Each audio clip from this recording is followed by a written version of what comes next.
Kepada yang terhormat, seluruh warga Republik Indonesia, dimanapun Anda berada, khususnya masyarakat Halmahera Maluku Utara.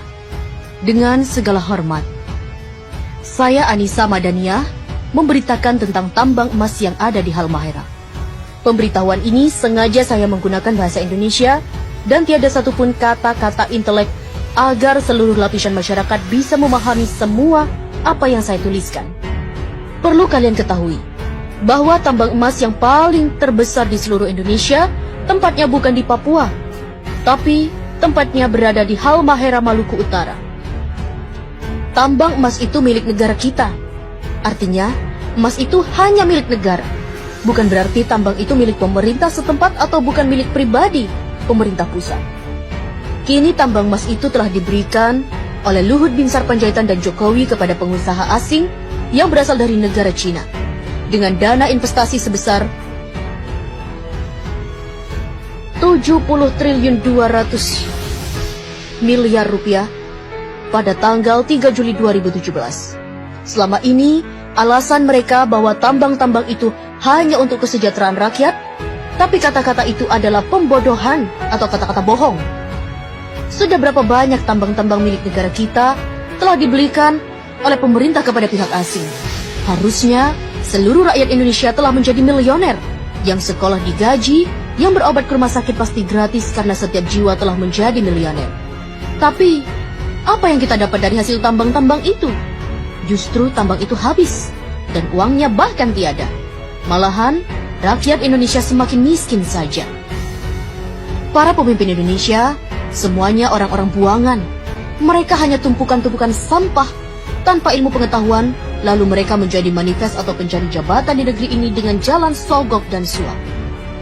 Manifest ini menghalalkan segala cara untuk memperoleh jabatan. Ada menggunakan sistem suap, mengelabui rakyat dengan berkampanye dan saling menjatuhkan saingan-saingannya di saat kampanye. Mereka ini orang-orang yang mengaku beriman kepada Allah, tetapi mereka ini para pelanggar firman-firman yang telah dibuat oleh Allah di dalam kitab suci Al-Quran. Bahkan, mereka-mereka ini tidak menguasai ilmu pengetahuan dasar dan mirisnya adalah gelar mereka dapat dari hasil membeli atau menebus di sebuah universitas. Sehingga mereka membuat kerusakan pada negeri ini. Bahkan, mereka pun sangat berani merusak bumi ini. Maluku Utara adalah provinsi yang paling terkaya di bumi pertiwi ini. Akan tetapi, warganya dimiskinkan secara sengaja.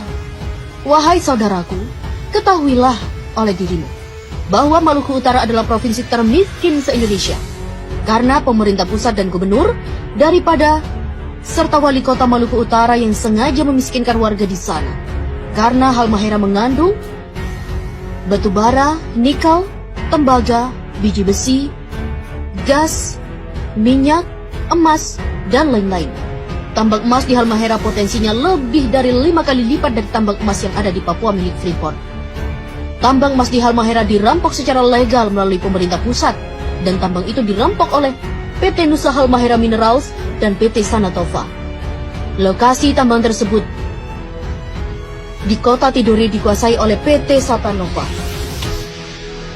di Kecamatan Obat Tengah dan diberi jatah eksploitasi seluas 9.000 hektar. Dan potensi emas nggak bisa ditebak karena emas betat itu sangatlah banyak jumlahnya.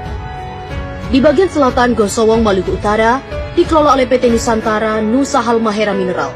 Pada tahun 2016, mereka berhasil mengantongi emas seberat 10 ton di Pulau Bacan, di Obi, dan di Kiowa.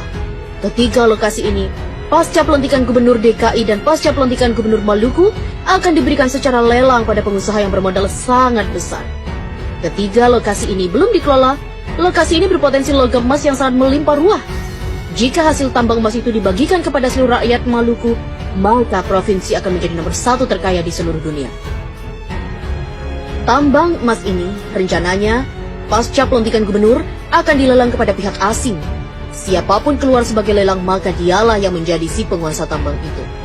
Presiden, Wapres, Menteri, KPK, BIN, MPR, DPR, Gubernur hanya mampu menghabiskan seluruh tambang-tambang yang ada di seluruh wilayah NKRI. Entah itu tambang yang berada di laut maupun yang ada di daratan, semuanya diserahkan kepada negara luar. Sebab mereka tidak mampu mengelola